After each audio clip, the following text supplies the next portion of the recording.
அனைவருக்கும் வணக்கம். 2 நாட்கள் நீங்கள் குளிக்காமல் இருந்தால் என்னென்ன மாற்றங்கள் உங்கள் உடலில் ஏற்படும் என பார்ப்போம். பொதுவாகவே தினமும் குளிப்பது, சுத்தமான துவைத்த ஆடைகளை உடுத்தி அன்றைய தினத்தை துவக்குவதுதான் சுகாதாரமான செயலாக கடைபிடிக்கப்பட்டு வருகிறது. காலை, இரவு என 2 வேளை குளிப்பதுதான் சுகாதாரம் என கருதுவோரும் உண்டு. ஆனால் அனைவர் மத்தியிலும் குளிப்பது ஒரே மாதிரியான தாக்கத்தை ஏற்படுத்துவது இல்லை. குளிப்பது சார்ந்து அனைவரும் அறிந்து கொள்ள வேண்டிய சில அடிப்படை விஷயங்களை பற்றி பார்ப்போம். 2 நாட்கள் குளிக்காமல் இருப்பதால் நமது உடலில் 1000 வகையிலான பாக்டீரியா தொற்று ஏற்படும் வாய்ப்புகள் இருக்கின்றன. கதவில், கைப்பிடியில் ஆரம்பித்து குப்பை பையை எடுத்து சென்று வீசுவது வரை நாமே அறியாமல் நமக்கு பல வகையான பாக்டீரியா மற்றும் ஃபங்கஸ் தொற்றுகள் ஏற்படுகின்றன. இதில் சில வகை பாக்டீரியாக்கள் நமது உடலுக்கு நன்மையையும் விளைவிக்கின்றன என்பது குறிப்பிடத்தக்கது.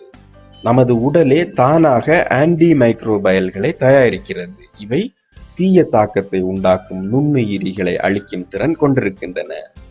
நம் உடலில் அன்றாடம் உருவாகும் நோய்க்கிருமிகளை அழிக்க நாம் தினமும் குளிக்க வேண்டும். இது ஒரு வகையில் நமது உடலுக்கு நாமே செய்யும் உதவி ஆகும். இதனால் நமது உடலை இயற்கையாக வலுப்படுத்த முடிகிறது.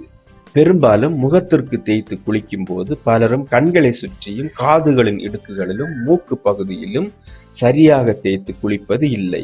இந்த பகுதிகளில் பாக்டீரியாக்கள் அதிகமாக தேங்கும். எனவே முகம் தேய்த்து குளிக்கும் போது அதிக கவனமாக இருக்க வேண்டும். சிலர் வியர்வை அதிகமாக வரவில்லை எனில் குளிர்காலங்களில் ஒரு நாள் குளிப்பதை தவிர்ப்பார்கள். ஆனால் இது முற்றிலும் தவறு. வியர்வை சுரக்கவில்லை எனினும் கூட உடலில் பாக்டீரியா மற்றும் ஃபங்கஸ் தாக்கம் ஏற்படும். எனவே குளிர்காலமாக இருப்பினும் தினமும் குளிக்க வேண்டியது அவசியம். நீங்கள் தினமும் குளிக்கவில்லை எனில் சருமத்தில் ஈரப்பதம் குறைந்துவிடும்.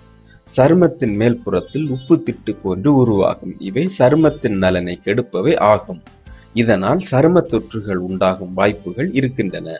உடல்நிலை சரியில்லாமல் போனாலும் கூட இதமான நீரை கொண்டு அக்குள், முகம், தொடை இடுக்கு, கழுத்து போன்ற பகுதிகளில் துடைத்து விட வேண்டியது அவசியம். அந்த இடங்களில் தான் அதிகமாக பாக்டீரியா தாக்கம் ஏற்படும் என சரும நிபுணர்கள் எச்சரிக்கின்றனர். மேலும் வீடியோக்களுக்கு சேனலை சப்ஸ்கிரைப் செய்யுங்கள்.